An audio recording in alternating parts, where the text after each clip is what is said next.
kita akan mengangkat tema komunikasi tanpa kekerasan bersama seorang ahli ya, bisa dikatakan seperti itu, dari tim parenting Yayasan Busur Emas yang sudah terhubung dengan saya melalui fasilitas Zoom. Dan Anda semua, hardliner dan juga pendengar bisa simak perbincangan kita ini juga melalui kanal YouTube Hardline Network dengan Ibu Lolita Bangun, CPC CCP. Selamat pagi waktu Indonesia bagian Barat. Salam sehat selalu Bu Lolita.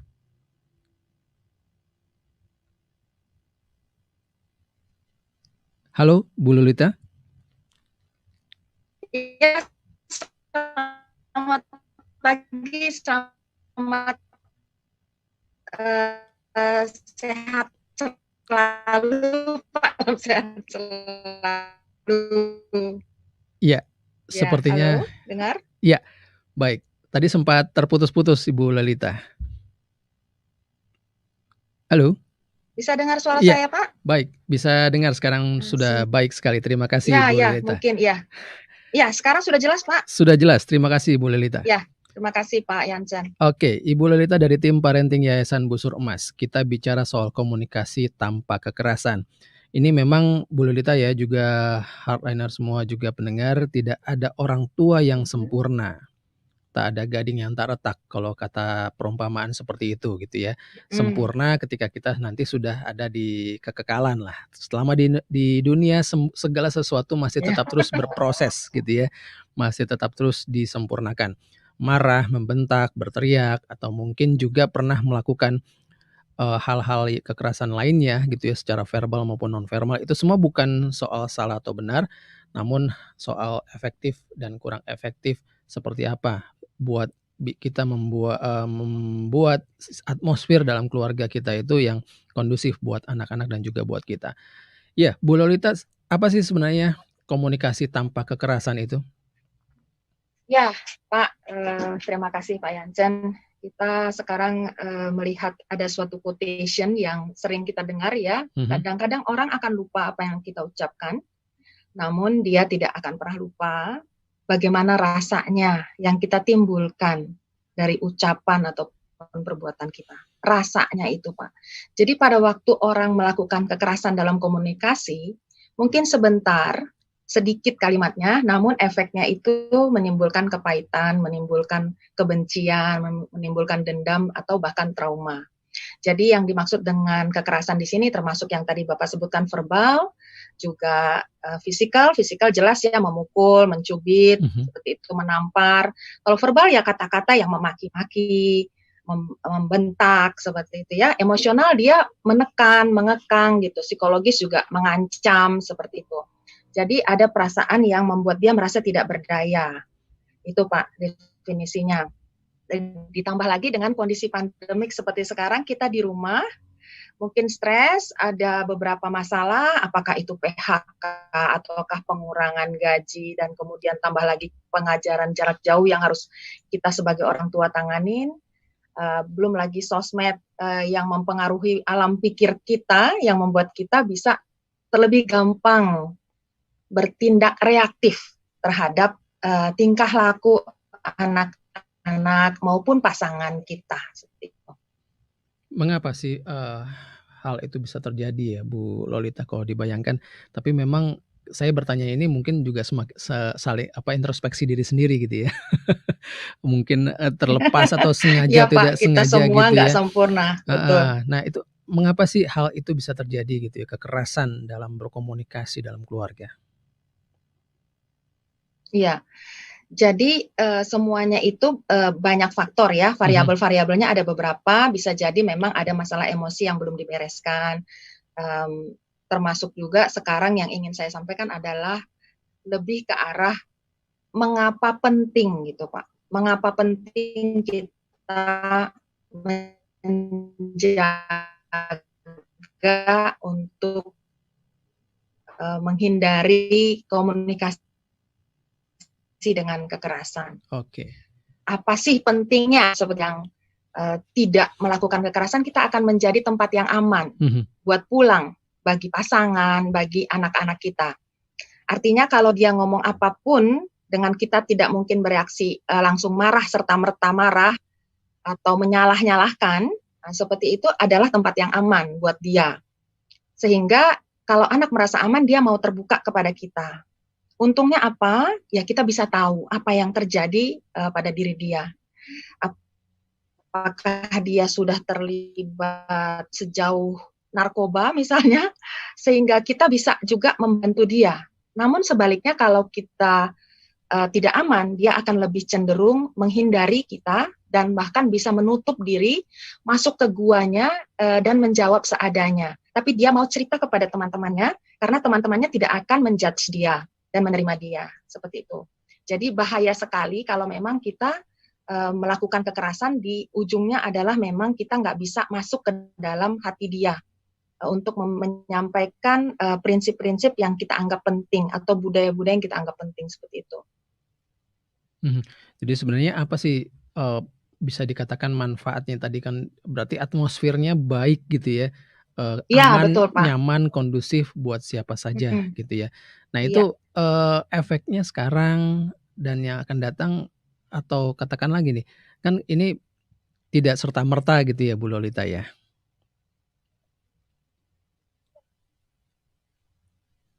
Halo? Iya, Iya. betul, Pak. Iya, jadi, Halo? ya halo? Ya. Iya, jadi ini kan tidak serta-merta terjadi langsung, Ya, Pak. kita berkata, kan ini bisa dikatakan akumulasi lah begitu. Betul, betul, Pak. Jadi sebenarnya apa sih manfaatnya kalau kita menghindari komunikasi dengan kekerasan itu, Bu? Iya, jadi kalau pada waktu sekarang sebenarnya bisa langsung kita rasakan juga, Pak. Satu malam kita ada bicara-bicara yang biasanya kita langsung judgement, langsung marah, namun kita usahakan untuk mengubah itu. Itu perlu memang sebuah kesadaran terlebih dahulu atau self-awareness ya Pak ya. Jadi jangka panjangnya memang kita akan menikmati efeknya di mana anak mau menerima apa yang kita katakan. Namun sekali lagi disclaimer, banyak variabel Pak. Ini kita orang tua berusaha, namun juga kita lihat kondisi anak. Kalau misalnya seorang anak itu memang ada masalah personality disorder, tentu itu beda lagi penanganannya. Kita menganggap asumsi bicara yang umum, yang anak biasa, yang tidak ada kebutuhan khusus, tidak ada personality disorder seperti itu. Jadi dengan begitu kita akan menghadapi anak dengan lebih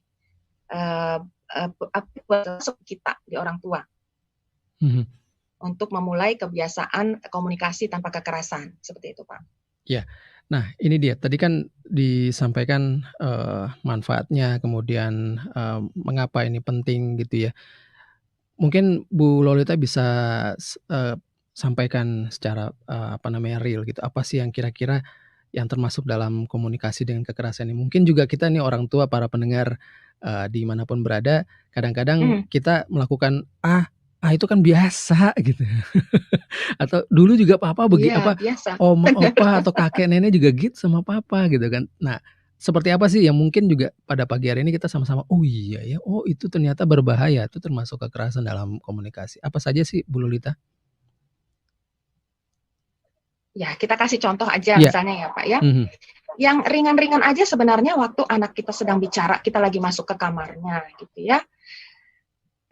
Kita justru lebih memperhatikan, kamar kamu kok belum rapi nih, ini kenapa ada sampah di bawah, kenapa ada pakaian misalnya. Jadi kita lebih fokus kepada sesuatu di luar diri dia, dengan sebuah rules yang kita sudah tetapkan sebelumnya, daripada memang sedang mendengarkan dia butuh apa sekarang mau bicara sama kita.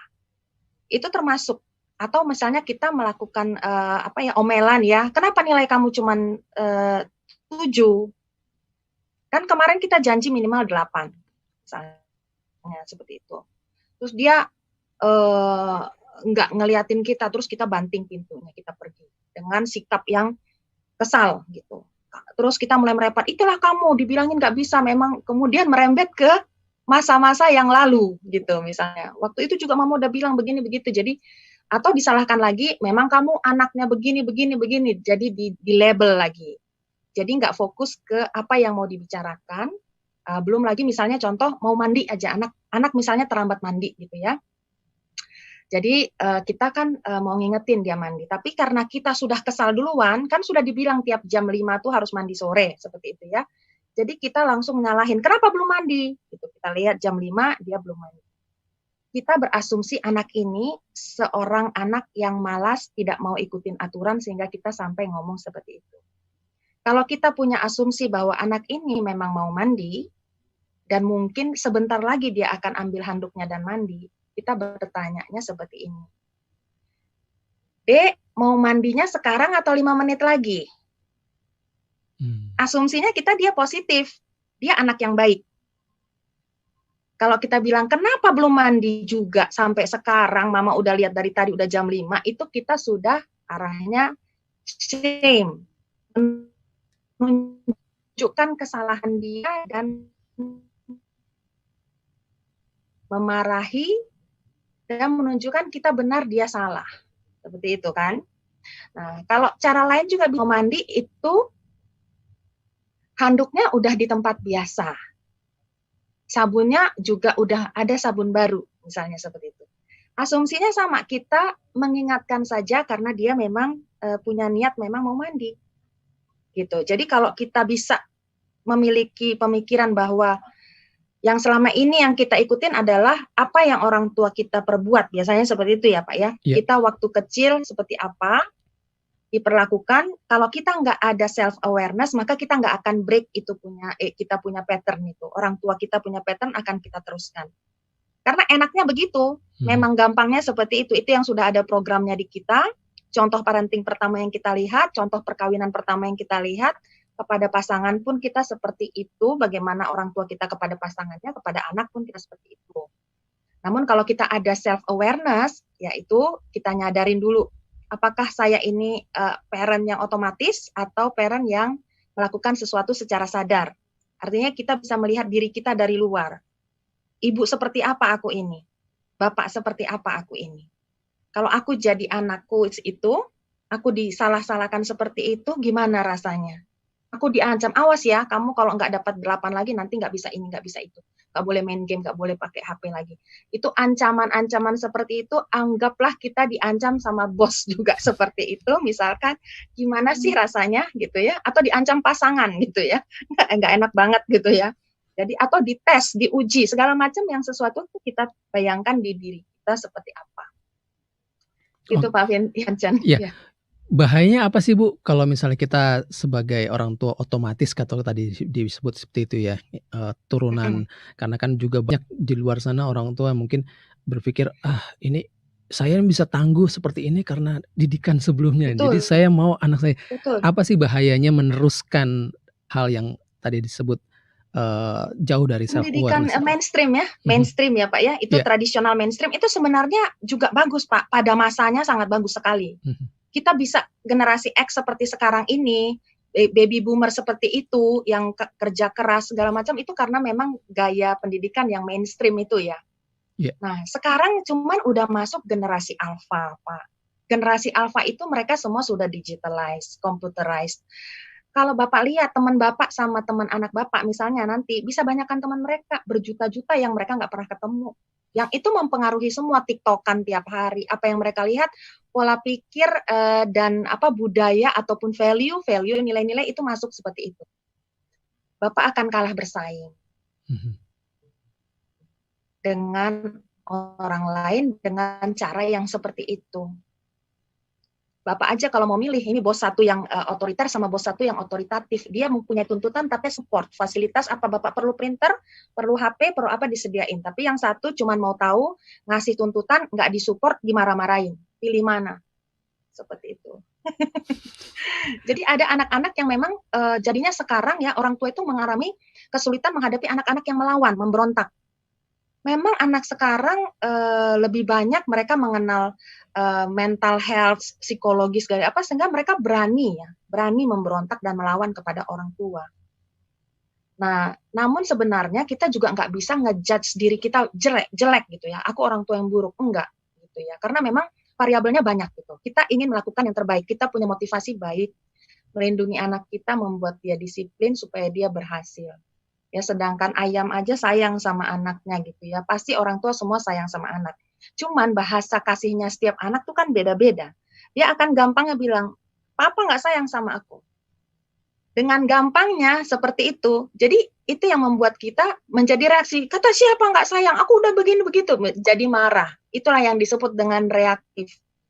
Kita nggak mencoba berhenti sebentar, berpikir, ambil waktu 6 detik, karena ada otak amigdala kita yang selalu membajak gitu ya, dibajak duluan sehingga orang emosi. Kan ada tuh Pak cerita suami istri, ada masalah keluarga, suami selingkuh, istri marah, apa yang dia lakukan Pak? Rumahnya di bulldozer. Rumahnya seharga 350 juta di bulldozer.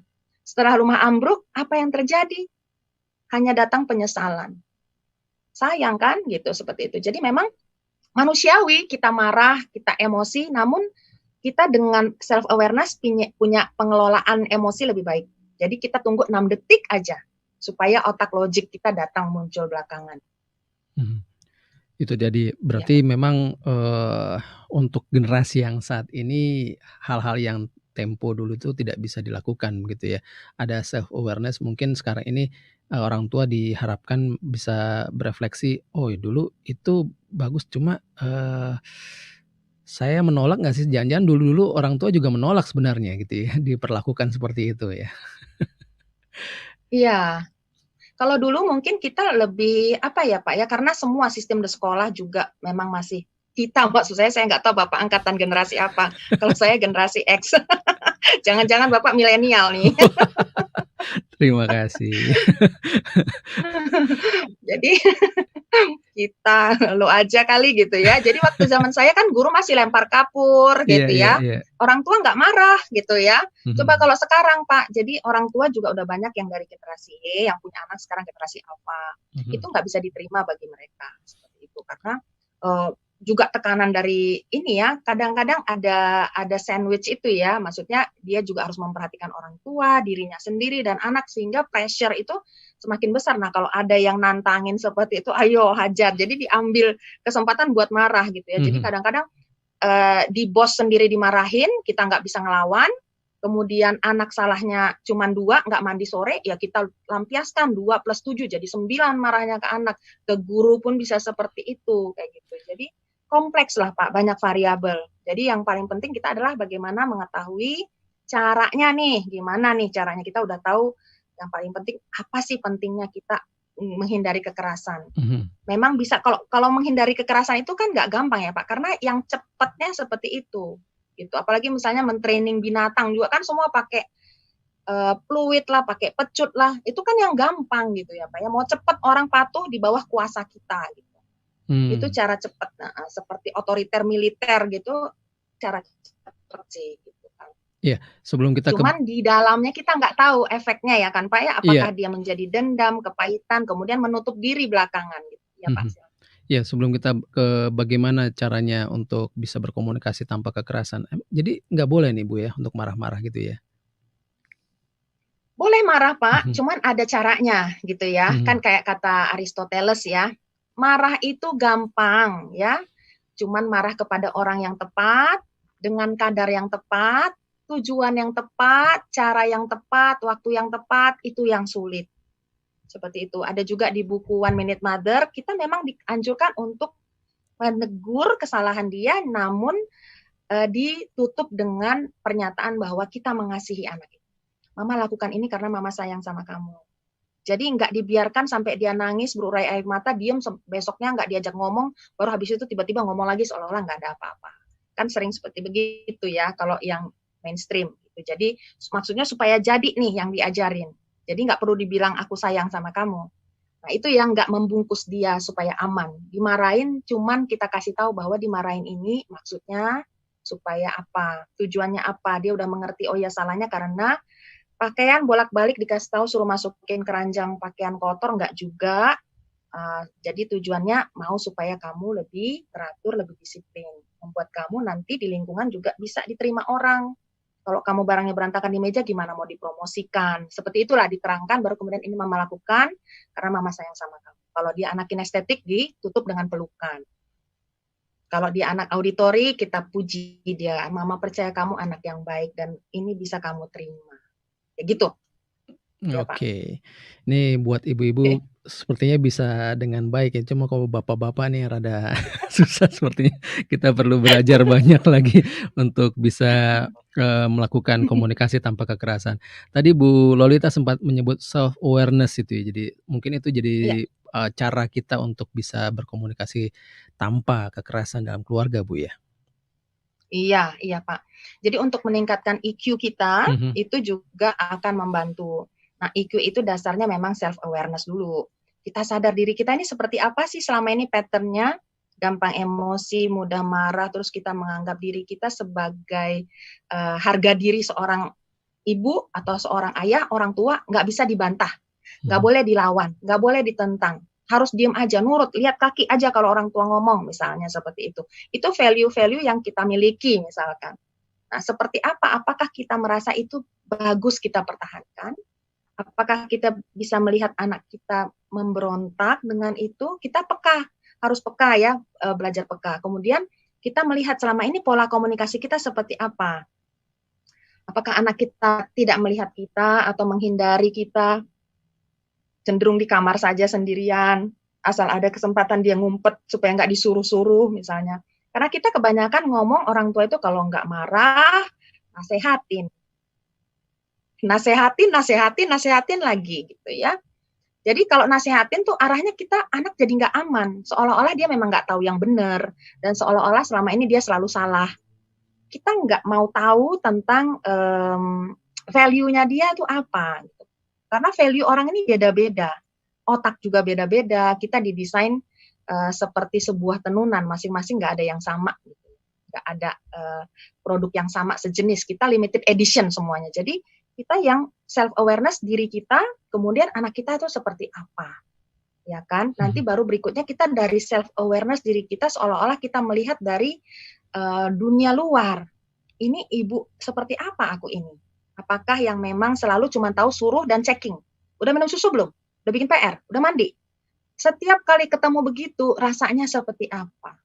Jadi kalau kita memang kepengen bertemu orang kan yang positif ya, dia yang membuat kita senang, yang membuat kita merasa kita itu mampu, kita mempunyai apa kita diakuin perasaan kita maupun kemampuan kita. Seperti orang dewasa juga di meeting kepada pasangan pun seperti itu. Misalnya pasangan kita sudah membantu menggantikan bola lampu di dapur. Ya kan istrinya bilang, "Makasih ya sayang, kamu memang suami yang baik." Waduh, suami pasti senang ya. Tapi kebanyakan kita lupa. Kita bilang, "Udah diganti ya, Pak?" Wah, bukannya dari semalam, Pak. Udah lama itu, gitu ya. Jadi udah dibantu malah salah. Bukan dipuji gitu ya. Jadi setiap apa yang dilakukan suami, misalnya membantu membenarkan air pipa, kita sebagai pasangan ambil kesempatan ya untuk memuji dia. Makasih ya Pak, udah air kita udah deras sekarang udah bagus ya. Mhm. Makasih banget. Nah, apa bedanya pujian dengan pengakuan adalah kalau pujian itu kita menyampaikan perbuatannya. Makasih ya kamu sudah bantu aku ganti bola lampu. Tapi kalau pengakuan adalah kamu memang benar-benar suami yang perhatian kepada keluarga. Itu adalah pengakuan dan pengakuan itu yang lebih mengena kepada kita ya manusia ya baik itu anak-anak maupun orang dewasa. Baik. Self awareness. Cara lain untuk Ya, kita bisa mulai menghindari komunikasi dengan kekerasan, Bu? Selain self awareness itu apa yang harus kita lakukan? iya selanjutnya self awareness itu kita melihat ya pattern kita kemudian kita mencoba break pattern itu. Kalau kita udah aware, baru kita lakukan self management. Self management ya kita mengelola emosi, perasaan, cara berkomunikasi. Komunikasi kita itu tentunya kita sering malas mendengarkan. Intinya sih di situ ya. Karena apa? Karena kita nggak ngerasa penting gitu. Mendengarkan itu nggak seberapa penting. Kalau kita sadar betapa pentingnya mendengarkan itu untuk memenangkan hati anak, memenangkan hati pasangan, untuk bisa menerima, untuk kemudian apa yang mau kita sampaikan, itu maka kita nggak akan sepelekan. Ya seorang anak yang kita pelit ngasih waktu sama dia, padahal dia cuma 15 menit aja, habis itu kita bisa teruskan lagi, kita usir. Sana dulu, mama sibuk, ini tahu nggak kamu mama sibuk? Papa sibuk, nanti ya, nanti, diusir gitu ya. Dijauhkan seolah-olah dia tidak penting. Ya itu membuat rasanya kayak apa? kalau nggak penting, nggak berharga. Nah, ini ujung-ujung lagi ke self-esteem yang rendah, gampang lagi nanti dibully di luar, seperti itu. Dia tidak merasakan diri dia lebih berharga. Nah, setelah dia bisa kita self-management kita baru melihat dia seperti apa, yang tadi pekanya seperti apa, tipenya apakah dia visual, auditory, atau kinestetik, kita cara berkomunikasi mendengarkan dengan seperti itu.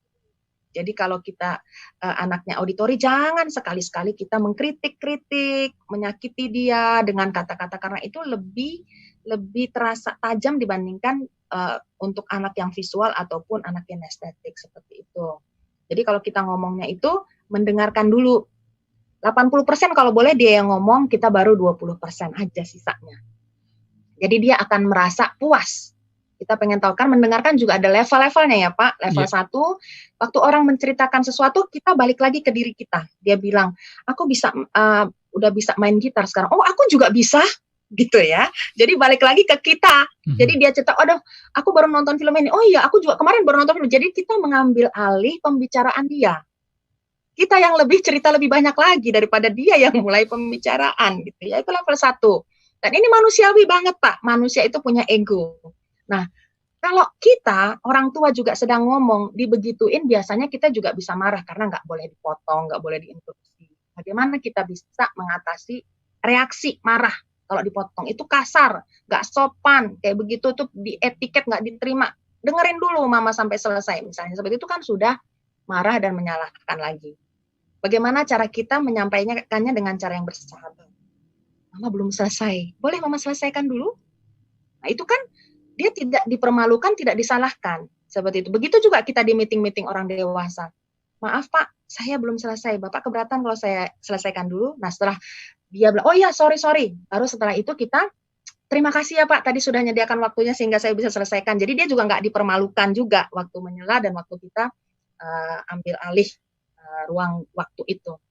Nah, dengan anak juga kita dalam mendengarkan dia, itu tadi Pak, kita ada bisa level 2. Level 2 kita mulai berpikir, oh ya dia bilang, aku nggak mau lagi main gitar sekarang. Gitu ya. Baru kita lihat dia, kamu bilang nggak mau main gitar lagi. Tapi aku lihat di mading itu kamu semester ini daftar buat ekskul gitar. Jadi kita mulai mencerna apa yang dia bilang. Oh, nggak sesuai ya dengan kenyataan. Kita bisa lihat antara bahasa tubuhnya dengan perkataannya sesuai apa enggak, atau ada diskrepansi gitu, ada selisih gap ya. Nah, kalau yang ketiga ini yang lebih baik gitu ya. Jadi Pak Yancen ngomong apa ini? Kalau bapak-bapak lebih susah nih, kata Pak Yancen. Saya akan tanya lagi, gimana Pak susahnya? Jadi saya berfokus ke diri Bapak, bukan saya bilang, oh iya saya juga Pak, sama kok. Gitu, itu kembali ke level 1. Tapi nggak apa-apa untuk berempati, nunjukkan seperti itu nggak apa-apa. Apalagi kalau baru kenal ya.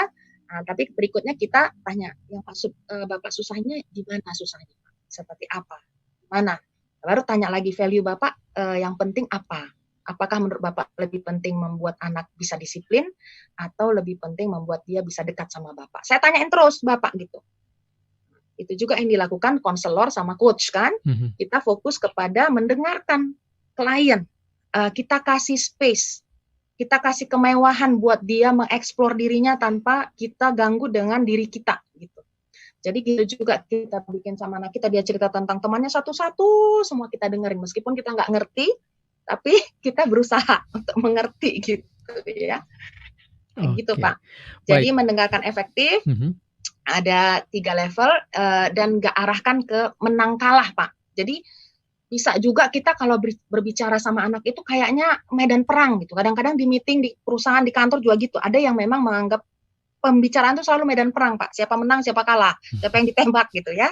Nah kalau itu tentu nggak bisa damai, nggak bisa ada malam yang tentram ya.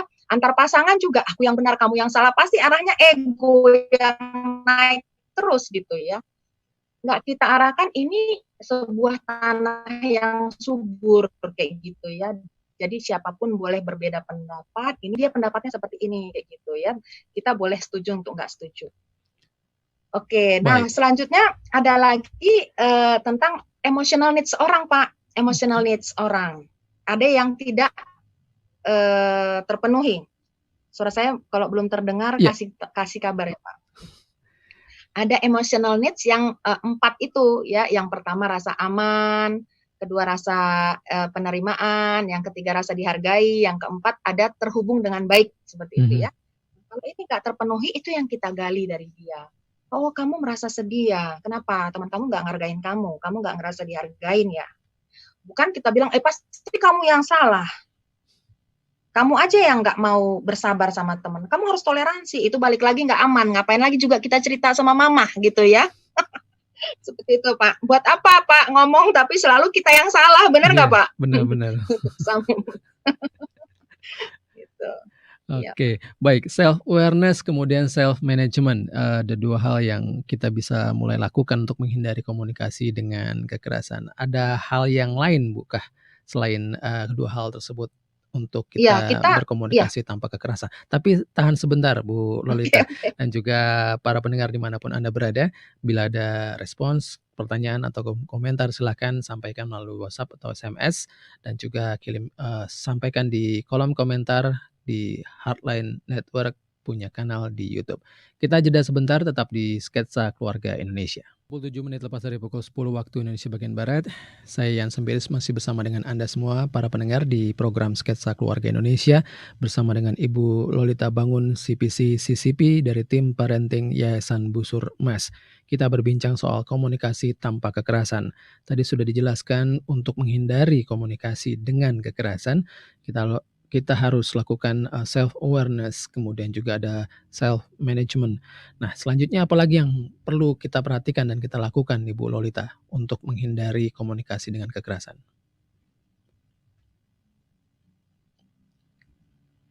Ya.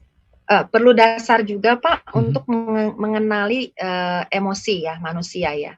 Setiap manusia itu ada yang punya tombol-tombol ya. Tombol-tombol yang kalau kita salah pencet, ya dia emosi, ngamuk gitu ya. Itu namanya hot button, cool button kalau kita belajar di EQM ya. Atau kalau saya sebut hot button itu sebagai tombol ranjau. Ya, ada hal-hal yang membuat pasangan kita kalau ngomong soal itu, wah, udah bisa tertrigger yang mana kemana, yang ke zaman-zaman dulu juga gitu ya. Kalau anak kita juga bisa seperti itu, mama sih selalu seperti itu. Jadi kita salah pencet tombol. Nah, kalau ada yang seperti itu, boleh juga kita melakukan pemberesan dengan dia. Ayo kita bicarakan yang soal itu. Jadi ada masalah emosi yang belum beres dan belum diproses nih. Sehingga kalau itu belum di let go, dia belum move on gitu ya dari itu. Jadi masalahnya nanti seputar di situ-situ aja. Jadi perangnya berlanjut dari perang 1 ke perang kedua, perang ketiga, nyambung aja pokoknya setiap kali selesai. Karena belum ada perdamaian atau rekonsiliasi yang benar-benar di situ. Kemudian ada juga namanya vibrasi emosi. Kita lihat dulu pada waktu kita mau ngomong dengan pasangan, emosi dia seperti apa. Lagi capek, baru pulang kantor, baru pulang kerja, ya makan dulu lah. Jangan langsung kita komplain, tadi tukang sampah nggak datang atau apa gitu ya. Yang membuat dia tambah pusing sehingga dia lebih gampang mengabaikan atau pergi meninggalkan kita, yang membuat kita jadi mendidih kemudian, jadi ya nggak kondusif juga, nggak efektif. Jadi lihat vibrasi emosinya, dia sedang senang, sedang tenang, atau lagi kelelahan, lapar. Kalau lapar semua bisa gelap ya Pak Yancen ya. Segala sesuatunya kemudian habis itu, iya. Habis itu ada 4 tipe orang ya secara umum yang kita pelajari. Ini juga ada di pelajaran leadership sih, umum yang ada di EQM juga ada. Jadi 4 tipe orang Pak. Yang pertama itu adalah orang yang I'm okay, you're not okay gitu. I'm okay, you're not okay. Atau diistilahkan sombong gitu ya. Secara umum dikenal dengan oh dia sombong gitu. Artinya apa? Dia mau dirinya harus lebih dari orang lain seperti itu. Jadi kalau anak kita seperti itu, kita sadarin bahwa dia akan marah kalau ada dia dibandingkan dengan orang lain yang dianggap lebih hebat dari dia gitu ya. Kemudian dia itu selalu menunjukkan harus dia yang lebih cantik bajunya, lebih bagus, lebih pinter. Dia nggak bisa dinilai jelek sama orang. Dia nggak bisa dikritik. Itu karena ego dia tinggi gitu ya. I'm okay, you're not okay gitu ya. Sering juga kita temuin orang yang seperti senang lihat orang susah, susah lihat orang senang gitu Pak. Ini nomor 1. Nah, yang kedua adalah tipe kebalikannya sombong. I'm not okay, you are okay. Atau kita kenal dengan istilah minder. rendah diri. Iya.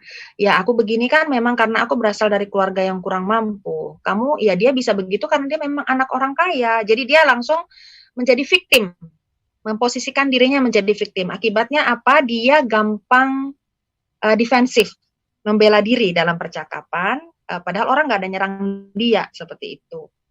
Jadi tipenya kebalikan daripada yang sombong tadi. Dan ini mudah sakit hati, Pak. Jadi kalau anak kita juga sangat sensitif, apakah dia minder gitu ya? Kemudian yang tipe ketiga itu adalah yang I'm not okay, you are not okay. Nggak apa-apa aku nggak berhasil, asal kamu juga nggak berhasil. Misalnya kita punya warung, terus ada warung yang lain laku juga, ya gimana caranya supaya dia jadi nggak laku?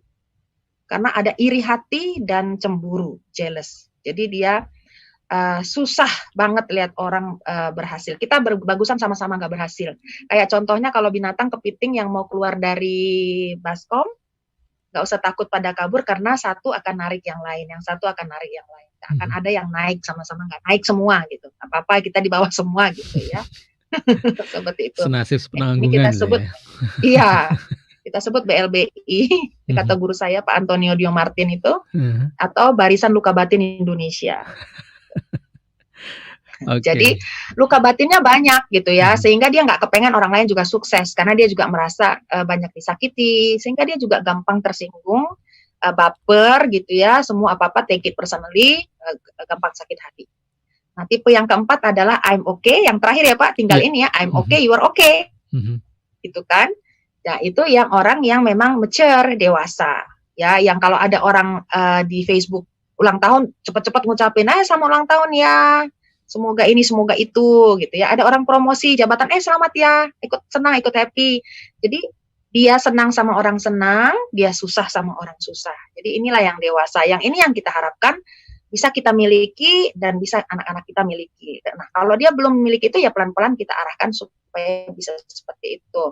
Kalau misalnya ada di Facebook orang atau di Instagram yang bagus, nah kalau kita oke, ya kita mau nge-like dia. Tapi kalau kita selain itu kita merasa wah udah 100 nih yang nge-like, kalau gue like lagi nih jadi 101, rugi gue gitu ya. Itu kalau yang BLBI tadi seperti itu. Jadi ada rasa rugi kalau orang lain untung seperti itu. Jadi zero sum teorinya masih kenceng gitu ya. Nah di anak kita seperti apa? Jadi kita lihatin cara komunikasi ke dia. Nah pelan-pelan nanti kita arahkan supaya dia punya abundance mentality. Itu akan mempermudah juga kita dalam alam komunikasi. Berikutnya adalah yang kita lihat social awareness, Pak. Social awareness itu bagaimana dia bersama teman-temannya. Kita harus kenalin juga teman-teman dia seperti apa, tipenya seperti apa. Dari sini kita lihat sosmednya seperti apa. Di sini akan banyak sekali pengaruh ke cara dia bersikap ke kita. Banyak sekali anak-anak sekarang merasa value dia mengikuti value-value yang dia dapat dari teman-temannya. Dan dia merasa lebih benar gitu dari orang tuanya seperti itu. Dan itu tantangan memang generasi milenial sekarang seperti itu. Gen Z yang udah masuk ke dunia kerja sekarang, juga Gen Alpha yang sekarang umur 10 tahun ke bawah seperti itu.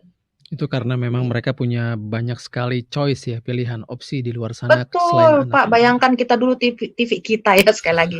TV saya dulu waktu kecil cuma TVRI sama TPI ya. Sekarang 31 channel pun dia bilang bosen gitu ya, Pak. Iya, belum lagi masuk ke YouTube gitu ya. Iya, YouTube. Bapak bayangkan dulu zaman kita dulu G30 SPKI 44 jam ya, Pak ya. Iya. Sekarang YouTube 3 menit aja udah bosan, Pak. Cepet-cepet. Oke, berarti instan. Kalau sejak tadi saya perhatikan apa yang disampaikan, dijelaskan oleh Bu Lolita, adalah baik ya sebenarnya kalau kita sebagai orang tua memposisikan kepada anak kita sebagai seorang sahabat gitu ya. Iya nggak sih Bu? Teman gitu. Kalau mulai dari remaja ya Pak. Iya. Kalau mulai dari remaja. Kalau masih anak kecil, kita memang bisa menjadi teman mendengar. Namun dalam rangka mendapatkan karakter, memang baiknya kita tahu posisi otoritas kita sebagai orang tua. Artinya kita otoritatif, kita tahu posisi jelas, kita orang tua, kamu anak, kita yang tahu apa yang baik buat kamu, kita dukung kamu, cuman kita boleh kasih dia choices. Kamu mau sarapan apa? Bukan harus nasi goreng, kamu mau nasi goreng atau bihun goreng misalkan. Di situ dia sudah mulai ada rasa keberhargaan, bisa memilih. Cuman tetap orang tua yang mengambil keputusan terakhir, otoritasnya ada di orang tua. Oke, kalau kamu nggak boleh merokok, ya memang nggak boleh merokok, seperti itu. Tapi kalau udah remaja, memang sebagai teman yang kayak Bapak bilang tadi, dia sebagai sahabat kita sudah lebih mengurangi batasan-batasan intrusifnya kepada dia. Jadi ada lebih menghargai privasi dia dan ngomong sebagai sahabat sehingga dia bisa curhat ke kita. Oh iya, kalau anak saya tuh saya berikan pilihan gitu kan, mau mie goreng atau bihun goreng, yang di rumah adanya itu. Aku mau ayam goreng, ya udah kita keluar beli. Tidak ada di opsi. Itu kreatif. Tidak ada opsi, ya udah akhirnya kita keluar gitu makannya di luar karena tidak ada di rumah gitu ya. Anak cerdas ya Pak. Oke, baik. Ibu, sayang sekali waktu kita sangat terbatas Bu Lolita. Ada closing statement apa yang perlu diperhatikan sama-sama kita praktikkan gitu sebagai seorang orang tua untuk bisa kita menghindari atau memberlakukan komunikasi tanpa kekerasan di rumah tangga kita? Iya. Jadi yang pertama tadi kita melakukan self awareness dan social awareness dari anak kita untuk kita bisa mendapatkan self management yang tujuannya akan mendapatkan relationship management, di mana kita akan mendapatkan suasana bersahabat, koneksi yang positif dengan anak kita, meskipun tetap melakukan boundaries ya, batasan-batasan dalam hubungan kita dengan anak sehingga dia tidak bisa juga semena-mena kepada kita. Orang mungkin lupa apa yang kita katakan, tapi orang tidak akan lupa rasa seperti apa yang kita timbulkan, sehingga komunikasi tanpa kekerasan itu baik kepada pasangan, orang tua kepada anak, maupun sebaliknya anak kepada orang tua akan membuat budaya baru yang menyampaikan keinginan dengan cara baik atau asertif dan membuat orang lain merasa dihargain atau direspek dan disayangin. Hal ini akan sangat membantu untuk menghindari masalah-masalah di kemudian hari. Ada 2 tipe orang dalam berkomunikasi dan menghadapi perbedaan dan konflik. Yang pertama yang membuat percakapan seperti medan perang, dan yang kedua yang membuat percakapan seperti lahan yang subur sehingga adanya perbedaan itu membuat pertumbuhan bagi semuanya. Saya yakin kita di sini semua sahabat Hardliners akan memilih tipe yang kedua. Terima kasih Pak Yancen. Baik, terima kasih Ibu Lolita Bangun CBC, ya, tim parenting dari Yayasan Busur Emas. Terima kasih sudah berbagi tentang bagaimana kita memperlakukan komunikasi tanpa kekerasan. Semoga saja ini bisa jadi refleksi akhir tahun orang tua di Indonesia sehingga 2021 kita dapat menjadi pribadi dan juga keluarga yang lebih baik untuk anak-anak kita yang baik. Terima kasih Bu Lolita buat waktunya. Terima kasih Pak Yancen. Ya, sama-sama. Salam buat teman-teman di Yayasan Busur Emas. Baik, demikian pendengar Sketsa Keluarga Indonesia, komunikasi tanpa kekerasan. Anda bisa menyimak lebih lanjut lagi apabila tadi baru saja Anda bergabung melalui kanal YouTube Heartline Network. Saya Yansen Piris undur diri. Salam sehat selalu dan tetap mari bersama-sama kita memperkokoh Indonesia melalui keluarga.